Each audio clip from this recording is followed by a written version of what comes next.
Hey everybody, and welcome to another live training class here at Hero Appliance Academy. Today we're going to be going over ice maker operations on an AK12. Do want to welcome everyone here who is coming through the StreamYard and also now at our YouTube channel as well. So everyone that's joining in through YouTube, welcome, and hopefully you can get something out of today's training class. So like I said, today we're going to be going over the ice maker on an AK12. It's been around for years. The AK12 design, Whirlpool AK12 design, kind of behind here. Everyone's familiar with the 5-door KitchenAid version. Very infamous unit. We battle it every day, but we do see a lot of misdiagnosis on these ice makers, and I get calls. Tech line at Whirlpool gets these kind of calls, trying to understand how these ice maker works and the proper procedures for diagnosing these ice makers. From the ice maker operation to the fill tube heater to things that you guys are seeing out in the field, we're going to try to cover it today.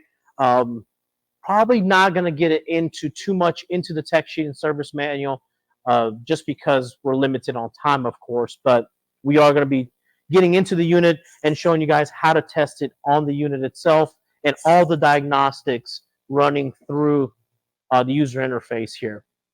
So the first thing we're going to talk about is we're going to go into the system here and look at the tech sheet and service manual. So let's jump into that. All right. So here we are in Service Matters. Some of you guys might have access to Service Matters. Of course, not this whole training classes that we're doing now is not just open for our techs, but to the public. So when I'm speaking to everyone. So not everyone will have access to Service Matters, and we will be sharing the files that we are able to share with you guys, and we'll attach everything to the Q&A section, the comments section, and hopefully through YouTube and here at StreamYard as well. So here into Service Matters, now we got a very well-known model number, KRMF, the 706. Of course, I'm just using the Echo Sierra 01 version. Everyone's familiar with the KRMF 706. Every time I hear that first phrasing of that model number, you can feel the my back tightening up, and I can feel it running up my spine when I hear KRMF 706. So what we're going to dive into is kind of looking into the tech sheet and the several service manuals for this unit. What some technicians are not aware of is that this unit doesn't just have one or two service manuals. This unit has 4 service manuals to it, each one different from the other, but we're going to go briefly over the difference and the best one to use, and we will share that one with you guys and why it's the best one to use. So one thing I want to touch base before we get into the tech sheet here is last video I did talk about how Whirlpool is moving to service manuals away from tech sheets. That is the case, but on the AK12s, the tech sheet is a vital resource to use when diagnosing this unit. So we're going to dive into the tech sheet first, and I have it already pulled up here.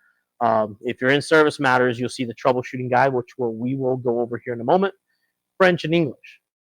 So I already have English pulled up here, and the first thing that most techs will see, they zoom out, when they see these tech sheets, and they see all of this, you get overwhelmed. You don't know where to start. You're seeing all these, tests. I believe this unit has up to 81 tests through diagnostics and all kinds of information everywhere. We have boxes, we have descriptions, we have temperatures, we have several things. We are talking about ice makers. So when it comes to these tech sheets, all I care about is the ice maker. So there's no reason to be overwhelmed when looking at these. It's all about isolating the load that you are interested in. What are you there to look at? Don't worry about everything else. Let's focus on what we're looking at. So just to kind of just give you guys a quick breakdown, let me zoom back in here into this tech sheet. These boxes here are extremely important. They kind of give you more information on specific components components on the unit, of course. We're talking about condenser motors. It's going to give you wattages, as you can see here. Give you different wattages, different parameters for these components. They're all within these boxes. Even thermistors, thermistor values. Now, I know Whirlpool is not too friendly when it comes to thermistor values. They typically only share 3 temperatures: room temperature, 36 or 36 to 32 degrees, and 0.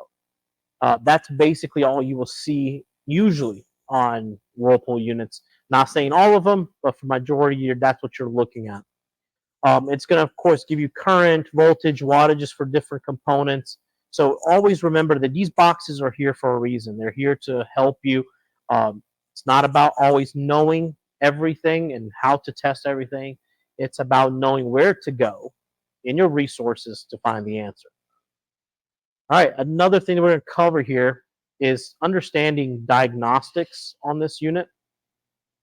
Everything we do in diagnostics for an AK12 unit is through the user interface.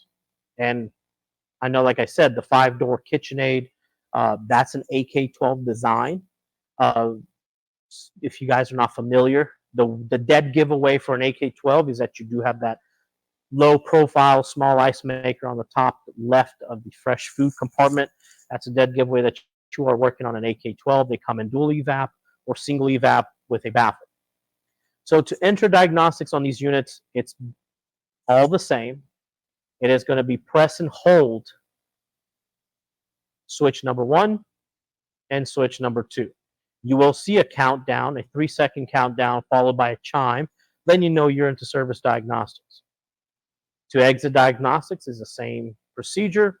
It also will time out for what we see here, 20 minutes, or disconnecting the unit from power will also get you out of diagnostics. Important notes here: cooling diagnostic steps are 1 through 6, 32 through 41, and then it goes so forth as far as dispensing diagnostic steps. It kind of breaks it down and how to get through diagnostics as far as moving through your tests up and down and so forth. We're not going to get into all that, as I'm going to display and show you guys how to run diagnostics.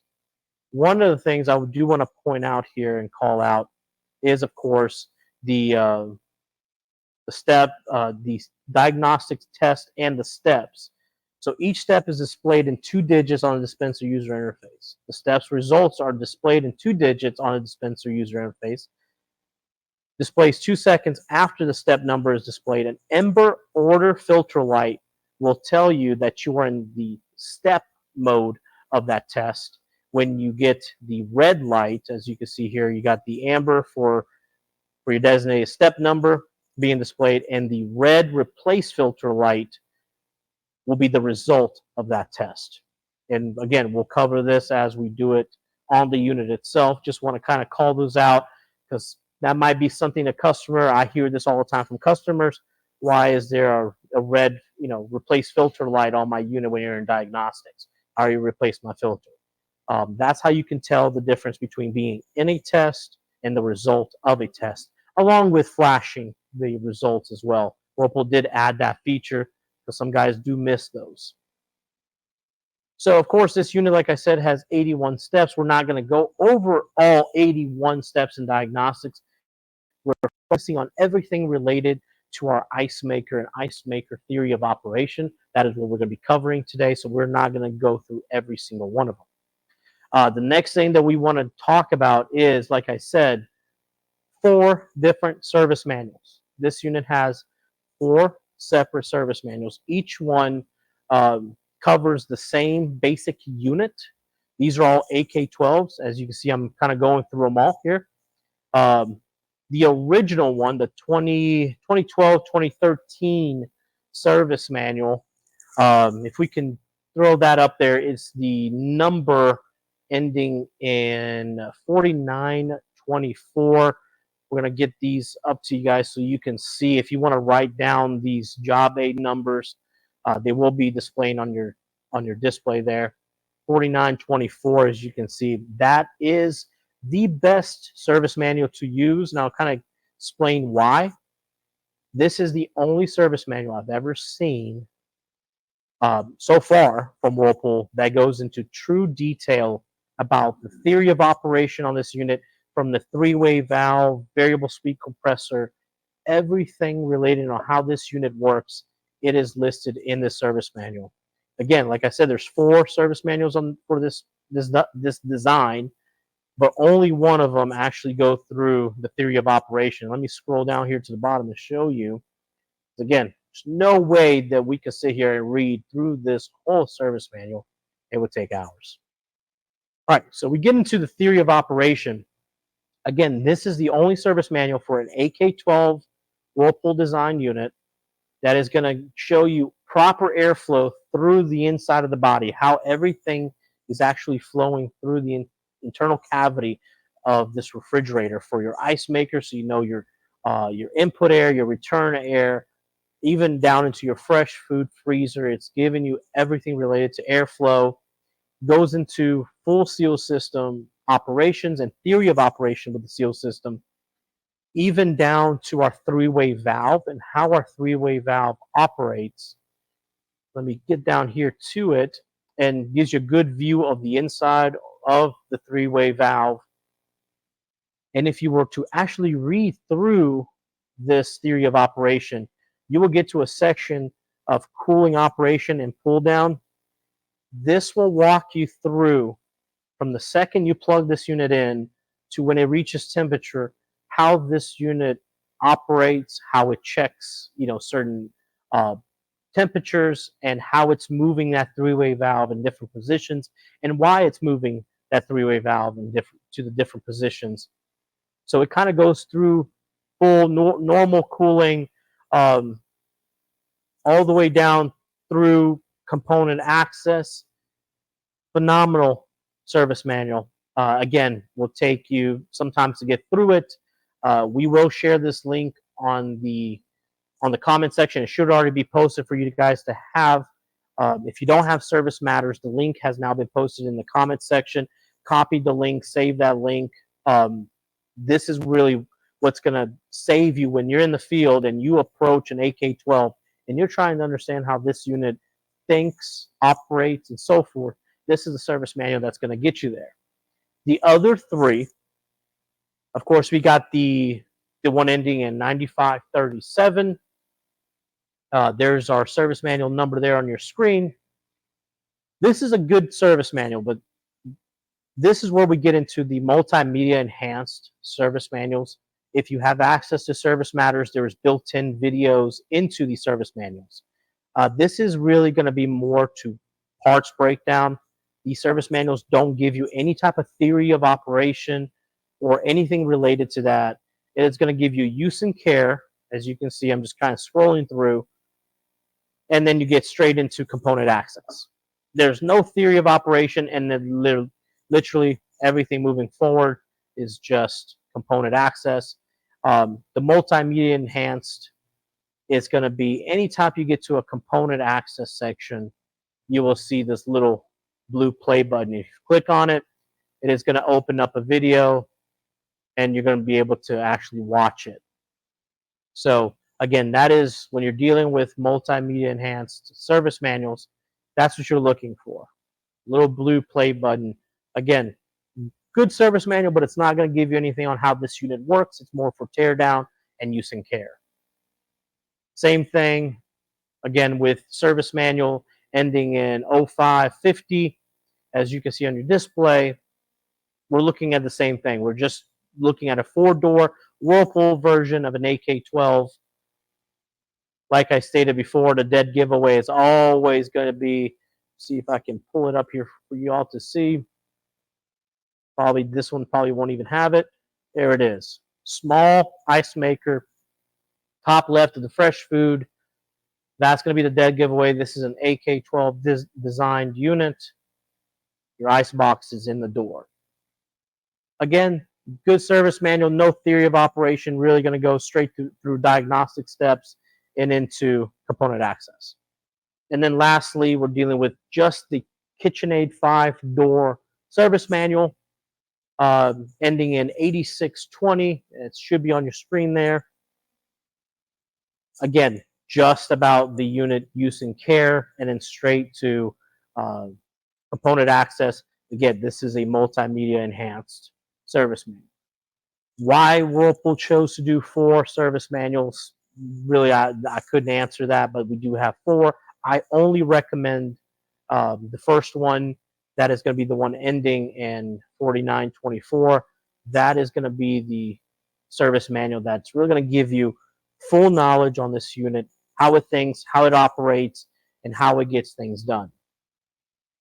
All right, so the next step that you really want to get into is understanding the troubleshooting guide, how to use it, and really talk about the theory of operation for these ice makers. When you search an AK12 model number, this is only going to work with a full model number. If you do not have an engineering code, a troubleshooter will not pop up as an option. At that point, you will have to go through your resources, go through a troubleshooting guide, and manually look for your unit. Just put that model number back in here. Oh, there it is. Again, I'm searching the model. And under tech sheets, my troubleshooter is going to be right there.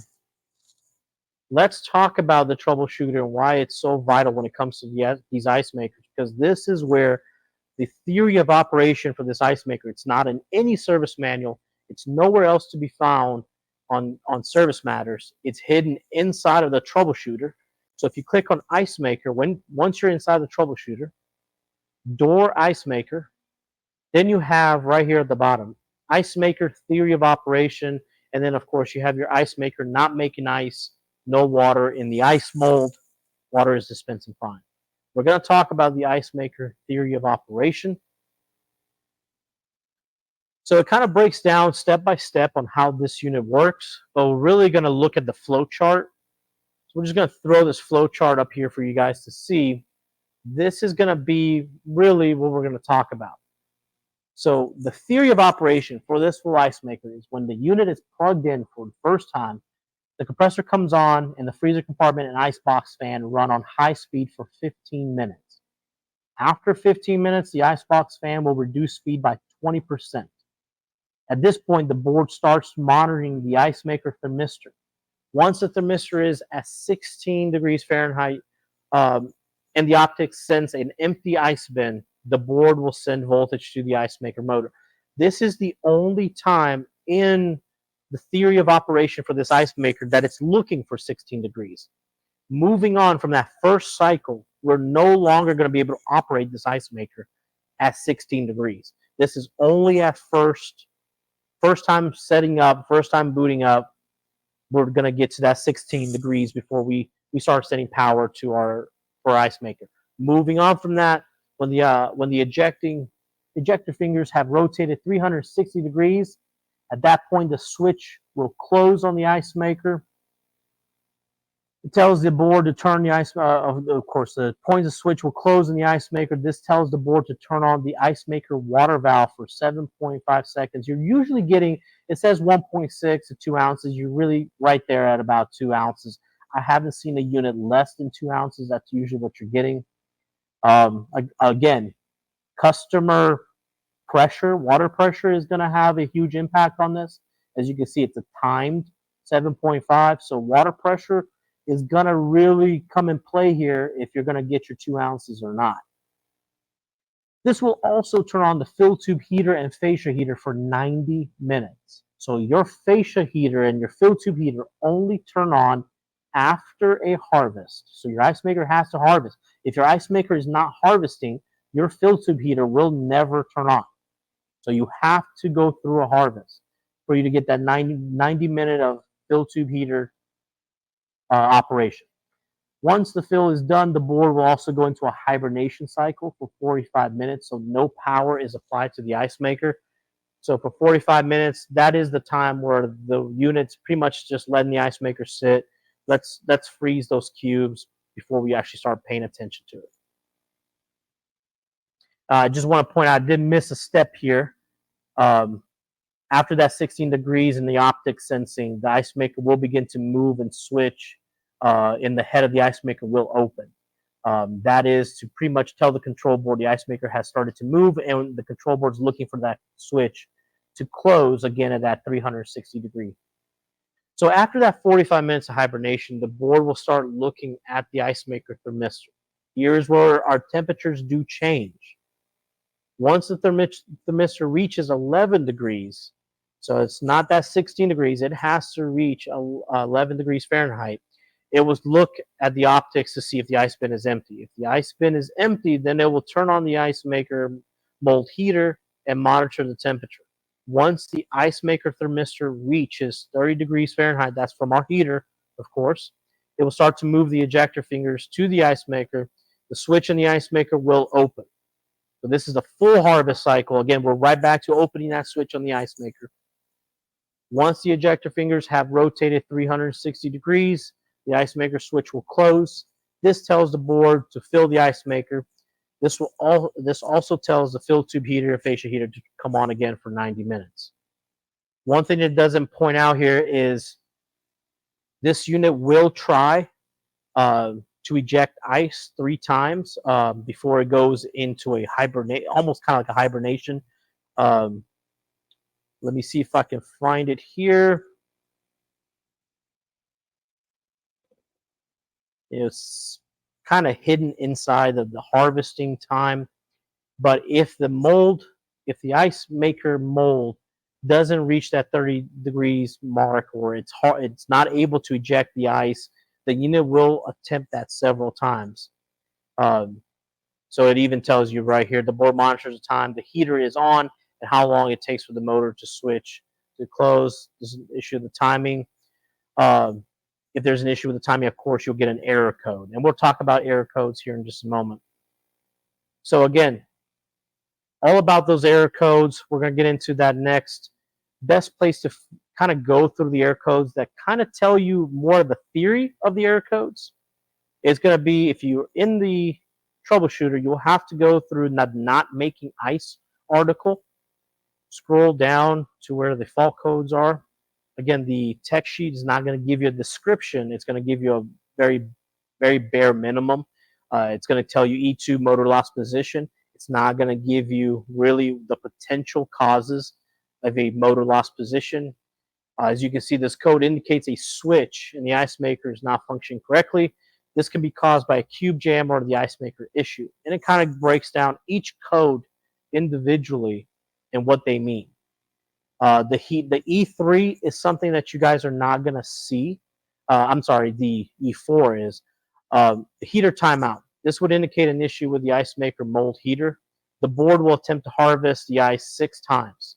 If the ice is not ejected, the ice maker will stop for 24 hours and then attempt to harvest again. So this was in a theory of operation, but it's also part of the our fault codes here. And that's what I was talking about there.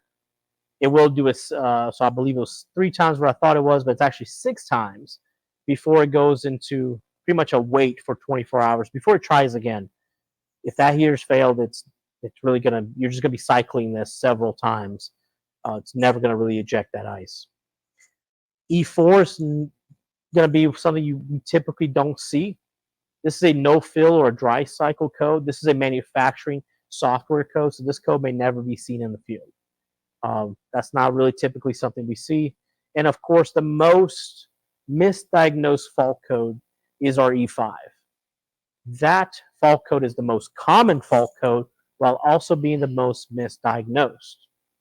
Everyone sees the E5 as a bad ice maker thermistor.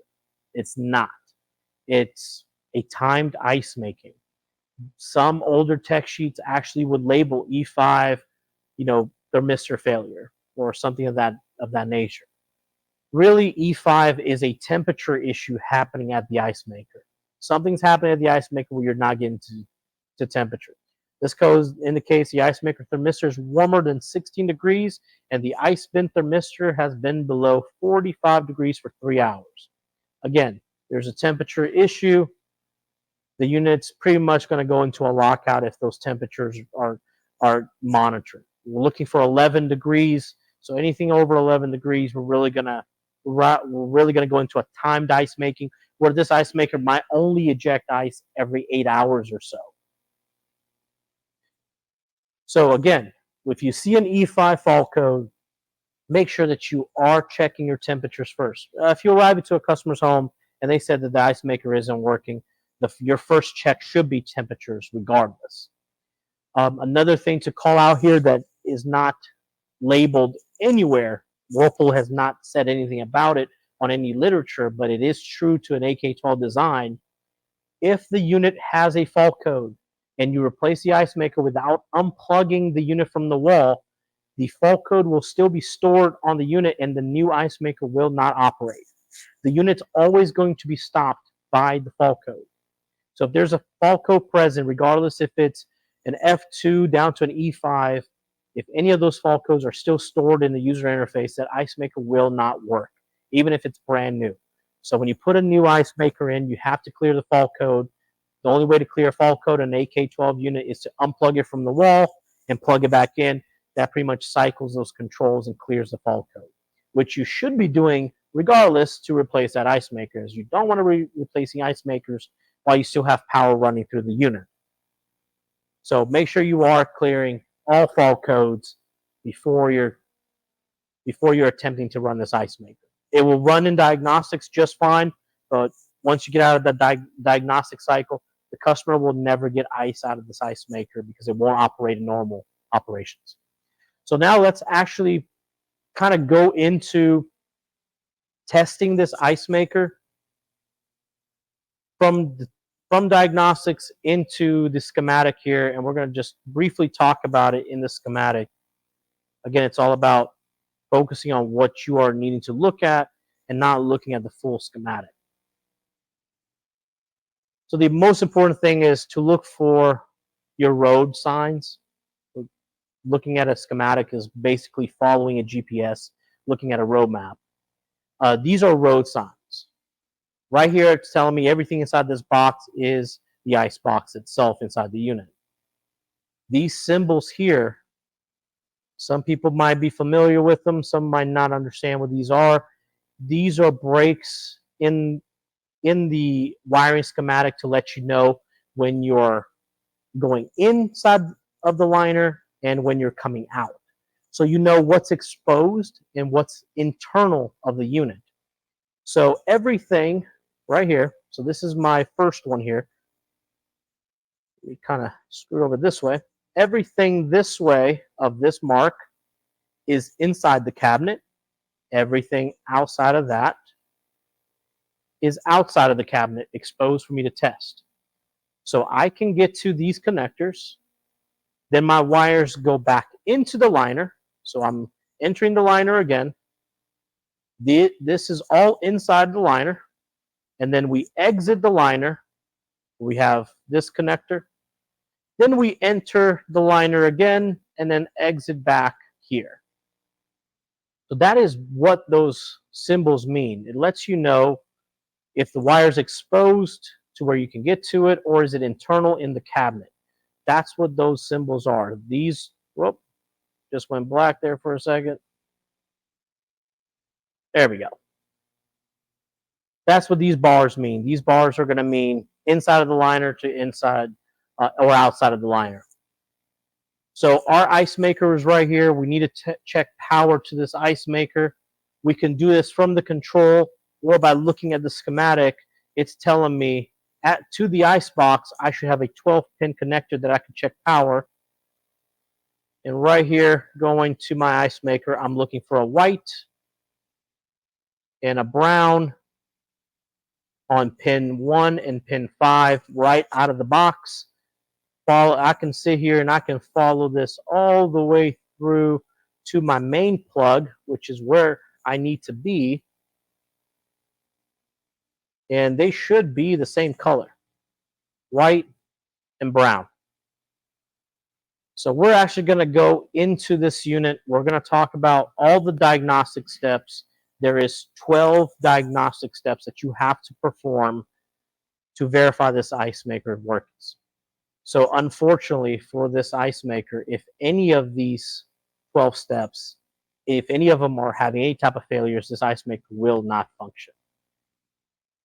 So let me just back out of here, and we're gonna we're gonna have to jump kind of back and forth through it and get into it here. So let's go ahead and go straight to the unit itself, and we're gonna go ahead and enter diagnostics. Let me get back to our stuff here. All right, so let's get to our unit. Make sure our unit's on. We got lights. All right, so to enter diagnostics, like we talked about, the first two keys, you're seeing your countdown, you see your amber, and then you see your red light. So again, just to kind of move up and down, amber is the test, red light is your result. Your result will also flash, letting you know that you're in the result of a test, not the test itself. So the 12 tests that you do have to run, let me kind of have my computer loaded up here so I can see it while I'm guiding you guys through it. The first test is going to be your freezer compartment thermistor. If your thermistor in your freezer compartment is not operational, you're going to have temperature issues in your freezer. Your ice maker is going to shut down. So it's extremely important to verify when you show up to the customer's home, the ice maker isn't working. Check your temperatures and then run through your thermistor checks. So freezer compartment thermistor, you can see here for my unit, it is telling me it is good. O1 is passing. O1 is passing while I believe here, let me just bring up the tech sheet. O2 is open and O3 is shorted. And as you can see, O1 is passing. There we go. All right, next is going to be our RC thermistor, step 2. And we do have an O2. Now, this is a lab unit. There's a reason that it's an O2. If this unit was to sit running for 24 hours, it would never make ice because we're going to have temperature issues in the unit. The next step you need to run will be test 3, and you need to switch it to step 2 to run the freezer fan. Without a freezer fan, the ice maker will never get freezer temperatures. That's what's helping push up that air into the freezer, the ice maker compartment. All right, from step 3, we jump to test 15, which is going to be your ice level sensor. That's your optics for, let me, all right, we got it on the other one. Your optics are here in your bucket. So as you can see, I am getting an O2. Based on the tech sheet, an O2 is an empty bucket. If I was to place my hand in front of the optics, I would get an O1. I'll just get out of the way here, show it on the display. My hand's over the optics, I'm getting an O1. I move my hand and I'm getting an O2. If those optics weren't functioning, of course, the ice maker wouldn't operate at that point. All right, the next one is going to be test number 36. That is going to be your icebox fan. You want to make sure you feel airflow at your icebox. So when you get to test 36, it is a self-starting test. O1 will mean that it's on, and you would have to manually shut it off by pressing your third switch, which activates tests and diagnostics. O2 means off. O1 means the fan is on. You want to make sure by opening the door, stick your hand up there and that you feel airflow coming out of the icebox. If you don't, you could have an issue with your icebox fan. The next steps are going to be, of course, test 37. That is going to be your icebox thermistor. That is checking the temperatures at the icebox. Test 39 should be our evaporator thermistor in our fresh food section. We want to make sure that that is also passing. And then we jump up to test 56 to check for ice maker fault codes.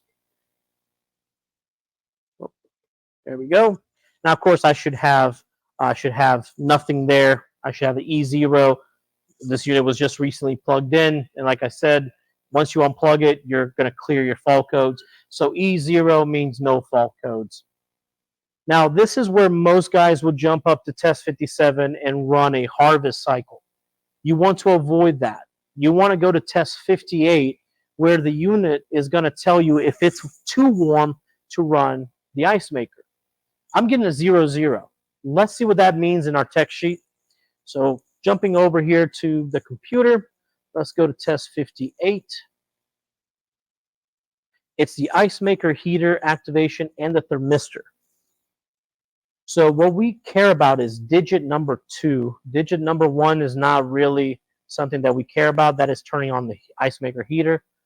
Digit number 2 is where we really need to pay attention. What's happening here is if you're seeing a 0, the temperature is too warm and the unit won't harvest. You always want to see an 01 when you're in test 58 to let you know that the temperature is cooler than a harvest temp. If I show up to a customer's home and the ice maker isn't working and I check test 58 and I see double zeros, that's telling me I'm having a temperature issue in the ice maker compartment. Sometimes that will be followed by an E5 fault code, but let's say the day before you showed up, the customer had a power outage. That fault code would have disappeared from you. That's why it's important to always follow up by doing test 58. The problem with test 58 is if you run test 57, which is our harvest test, it turns that heater on and heats up that compartment, and then you're going to generate a 0, 0 on test 58. So it's important to check test 58 before you run a harvest test to verify that you are not having a temperature issue. That's just to prevent you from going down crazy rabbit holes that you want to avoid. All right, now let's get back over here to diagnostics. And then we go down to test 57. To activate this test, you will press the third button, which will then start the harvest cycle for the unit, and the ice maker should operate. And we'll talk about the codes for that here in a moment. Once the unit has harvested, you will go down to test 45, and you'll be able to fill the ice maker with water. O2 is the valve is off. Switching it to O3 turns on your valve, and the ice maker will fill. Even in diagnostics, you're going to get that roughly around 7 to 7.5 seconds and 2 ounces of water into your ice maker. So let's talk about getting to this ice maker and actually checking voltage. Let's say we run the diagnostics for this ice maker. The ice maker does not run. How do we check voltage to the ice maker without having to pull this whole unit out and getting to the control board? Let's get into it here. Let me grab my meter.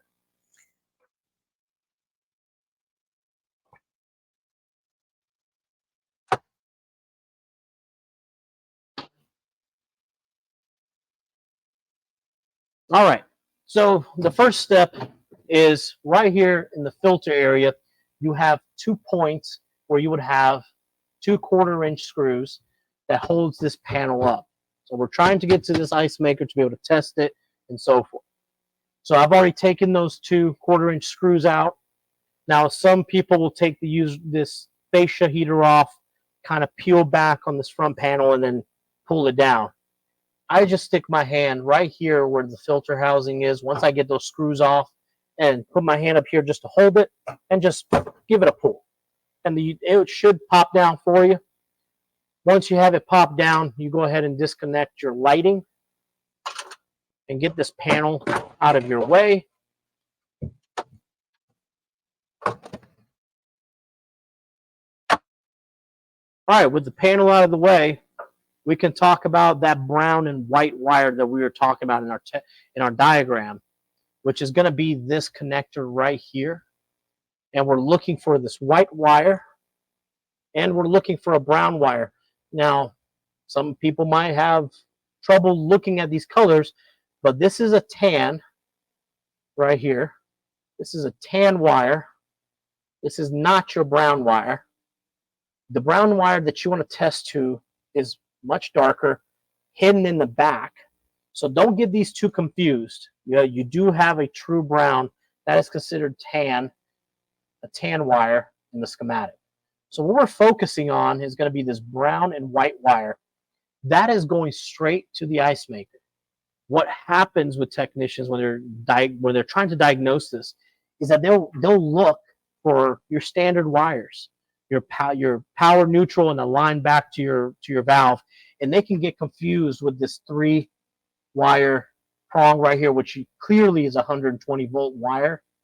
They'll check voltage here for 120 and not realize this is their heater wire. This is not their ice maker wire. These ice makers are 12-volt DC ice makers. They are not running off the 120. So make sure you check your schematics. I would love to do a video where we just talk nothing but schematics, but that will be later on. So just remember, check your schematics. Really look at your pin layouts before, because you could end up with a false positive and trick yourself into going down a rabbit hole that you really don't need to be going down. So what we're going to do, let me put my meter here so you can see it. We're going to run this ice maker, and we're going to check power to this ice maker here on the brown and white. So I'm going to go over here. You want to come over here. So we're in our ice maker test. We got 0 on display.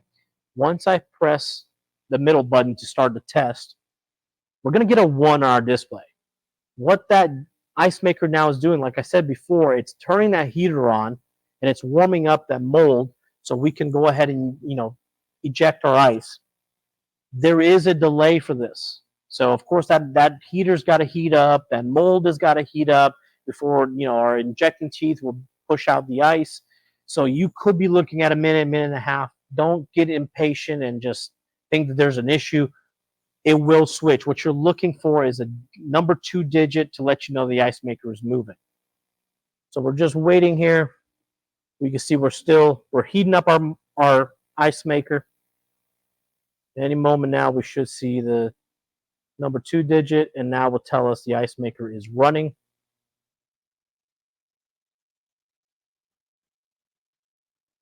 This is where some guys would just, there we go. We're getting a 2-0. Let's come over here and let's verify. Again, I'm going white, and I'm going back to that brown all the way in the back. Make sure I'm getting good contact. Switch it to DC voltage. There it is. Of course, my leads are backwards, so I'm getting negative 11. If you see when you're doing DC and you see a negative, that just means your leads are backwards. But I'm getting 11.3 volts. Looking, tech sheets will say 12.7. You're going to be anywhere between 11 to 12. That's within that plus or minus 10%. And of course, you'll be able to hear the ice maker running. You can kind of get in here, open this little door, and actually see the ice maker moving. It's just completed. If the ice maker passes, you'll get an 01 on your display. You get an 02, that's a failure of the ice maker. So an 01 tells me the ice maker was able to do a full harvest. Again, that's about opening that switch when the ice maker starts, and then we're closing that switch on the return, and telling the control board the ice maker made a full 360-degree turn, and it's back in home position. And at this point, in a normal cycle, this is when our fill tube heater will be coming on for 90 minutes, keeping that fill tube from freezing up. One thing about these fill tube heaters, and I just want to kind of go over with you guys, this is something that is missed all the time when it comes to these fill tube heaters. I've seen guys replace them because they fail. They put new ones in, and they still get a call back that my fill tube's frozen up again. I just replaced this fill tube heater. Always check voltage. Make sure you're getting voltage to the fill tube heater. Check your model. Some of them will have a 120-volt fill tube heater. Some of them are low voltage, DC voltage. But what I want to talk about is if you verify you got proper voltage to your heater, there's things that you need to do that's going to give you a better performance out of that heater and prevent some freeze up in the future. So let me pull this down, and we'll kind of show this to you guys.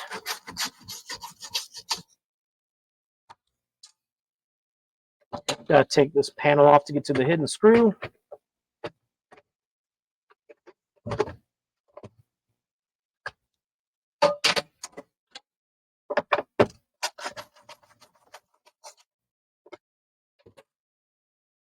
Pull forward, The ice maker will come down, disconnect all your connectors here.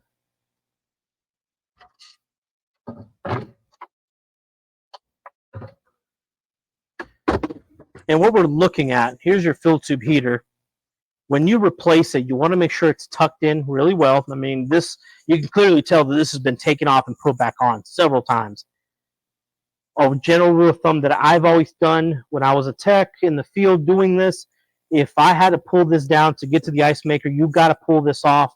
I would go ahead and replace it, because a lot of times when you're taking it off, you can rip it accidentally, you can damage it. It's very brittle, very easy to damage. So anytime I replace the ice maker, I always included the fill tube heater. I'm putting a new heater on. I don't want to take the chance of having to come back.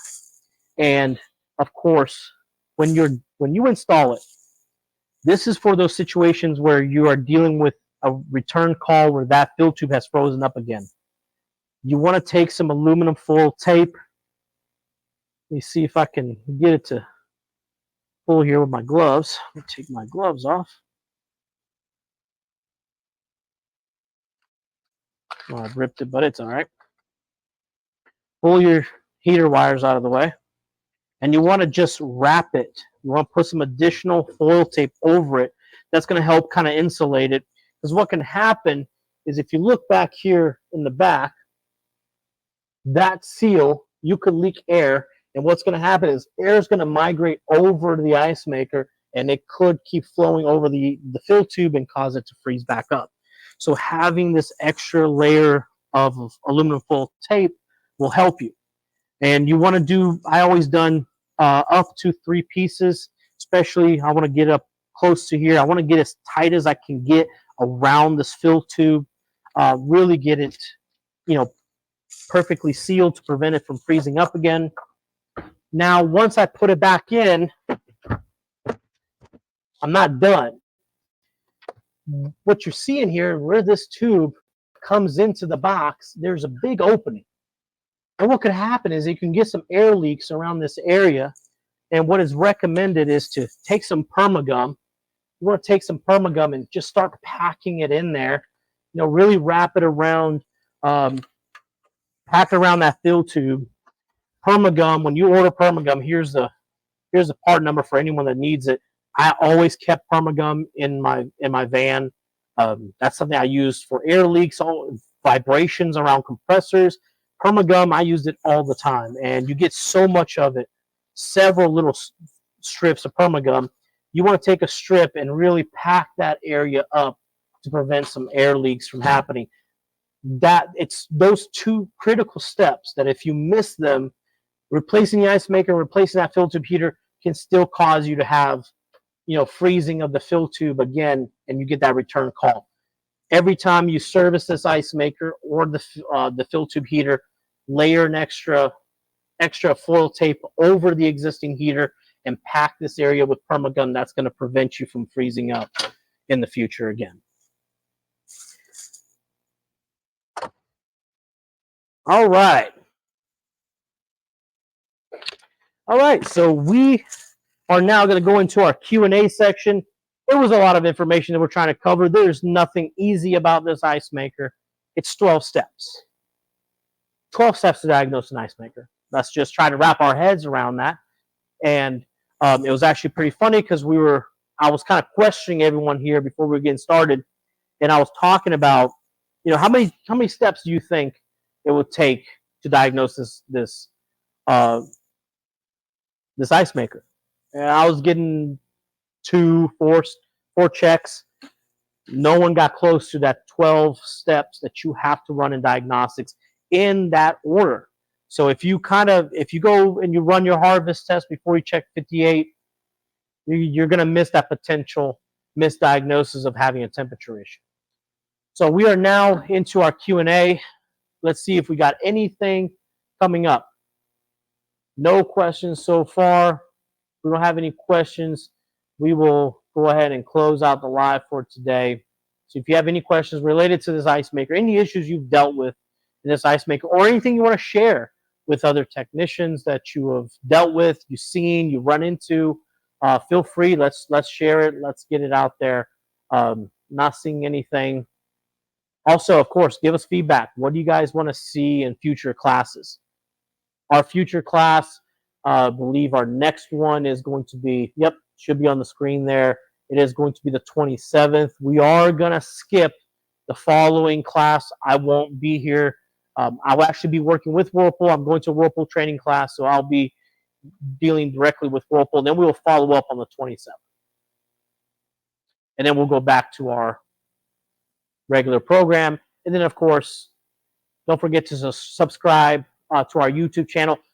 All of the videos, anything that we do here will be posted to our YouTube channel. So for those that couldn't make it to our live channel, or if you need to revisit, I know it's a lot of information, so you can't absorb all of it. So sometimes you do have to kind of go back and rewatch. So we keep that on our YouTube channel. So make sure to subscribe so you can have access to that. All right, so we're seeing something here. Wiring schematics would be great. Antonio, you know what? If that's what we're getting, we will do a full class on wiring schematics. If you're interested in learning how to read a wiring schematic or how to be more comfortable around a wiring schematic, we will do a full hour class on that as well. And it might be a two-parter, just because when you're doing wiring schematic, when you're teaching wiring schematics, there's probably too much to cover in one class. Anything else that you guys would like to see? Any questions about today's class before we get out of here? As you should be able to see our name there, Hero PA Academy. Again, if you just go on YouTube and just search Hero Appliance Academy, it should bring it up. You should see our logo.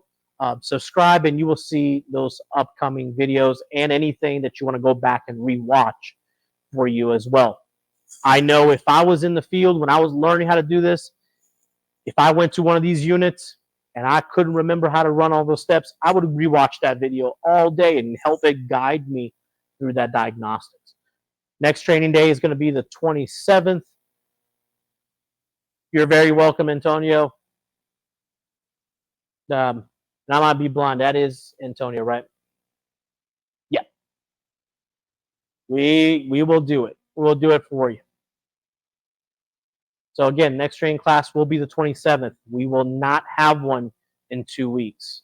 It will be the 27th, and then moving from that will be every other week like we have been.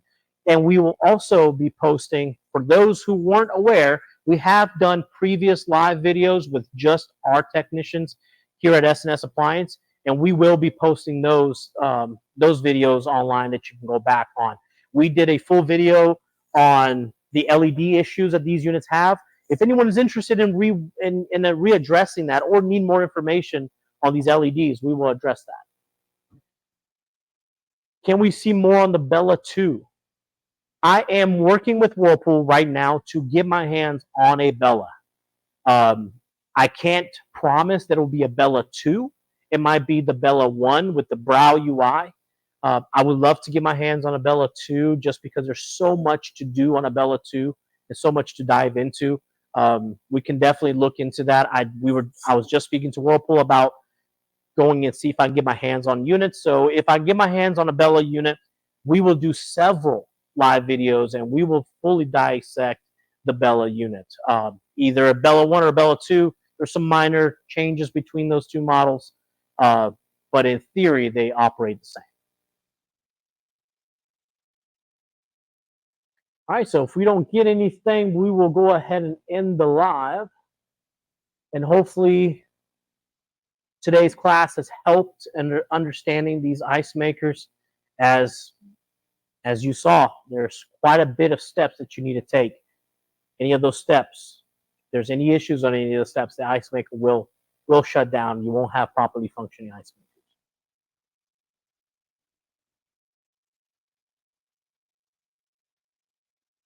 All right, so we're going to go ahead and wrap it up for today. I appreciate everyone tuning in from our StreamYard and at YouTube. Thank you guys, and look forward to seeing you all again on the 27th.